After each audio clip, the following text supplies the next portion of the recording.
Assalamualaikum kakak-kakak. Bagaimana kabarnya hari ini? Semoga tetap semangat dan jangan lupa jaga kesehatan ya. Pekan ini kita akan belajar bahasa Indonesia subtema 2, yaitu manfaat hewan bagi kehidupan manusia.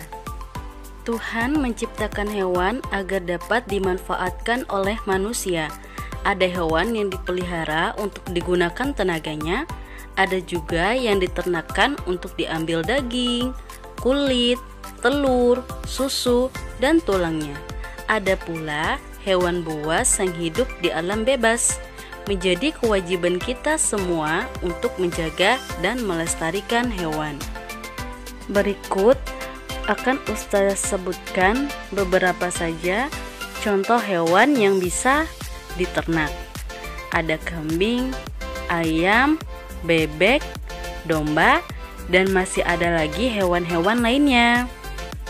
Berikut akan Ustazah sebutkan juga beberapa contoh hewan yang bisa kita gunakan tenaganya dalam kehidupan kita sehari-hari.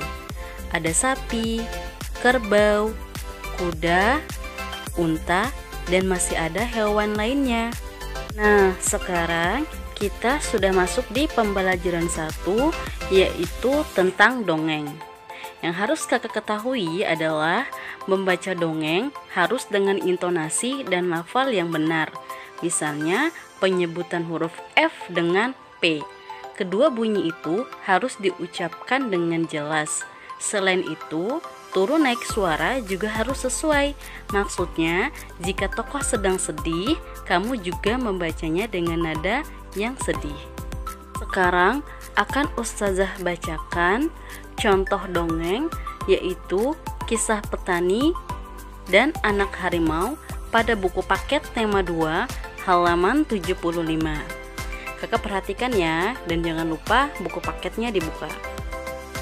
Kisah Petani dan Anak Harimau. Di sebuah desa di Pulau Jawa, tinggallah seorang kakek. Ia terkenal baik hati dan ramah. Namanya Ki Maulaya. Para warga desa sangat segan dan mengagumi beliau. Sifatnya yang arif dan bijaksana sering dijadikan tempat bertanya ketika ada perselisihan. Suatu hari, Ki Maulaya pulang dari sawah. Di tengah-tengah perjalanan menuju rumahnya, Ki Maulaya terhenti oleh suara yang didengarnya. Ia pun mencari dari mana suara itu berasal.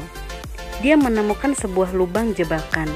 Dilihatnya ada 3 ekor anak harimau yang terjebak dan tidak bisa keluar. Melihat bahwa binatang yang dia temukan bisa membahayakannya, dia pun tertegun sejenak. Setelah beberapa saat terpaku, Ki Maulaya dapat menekan rasa takutnya. Aku percaya bahwa kebaikan pasti dibalas dengan kebaikan pula. Dikeluarkannya satu persatu anak harimau itu. Setelah semua terangkat, dia pun naik keluar dari lubang itu. Baru saja dia sampai di atas, tiba-tiba dari semak belukar keluarlah seekor harimau yang sangat besar. Harimau itu adalah induk dari 3 anak harimau yang dia tolong. Ki Maulaya pun gemetar dan berkeringat dingin. Namun, dia mencoba mengendalikan rasa takutnya. Ia hanya pasrah pada kehendak Sang Pencipta. Harimau itu mendekatinya sambil mengendus-ngendus Ki Maulaya. Lalu dia pergi membawa anak-anaknya.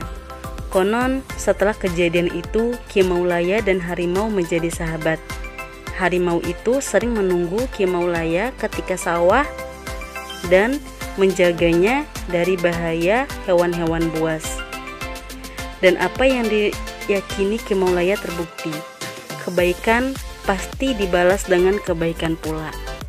Nah, itu tadi contoh dongeng Kisah Petani dan Anak Harimau.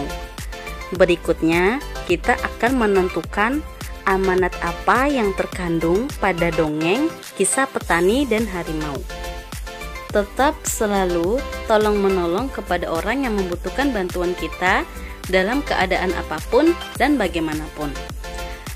Karena seperti yang ditulis pada kisah Petani dan Anak Harimau, kebaikan pasti akan dibalas kebaikan pula oleh Allah Subhanahu wa Ta'ala.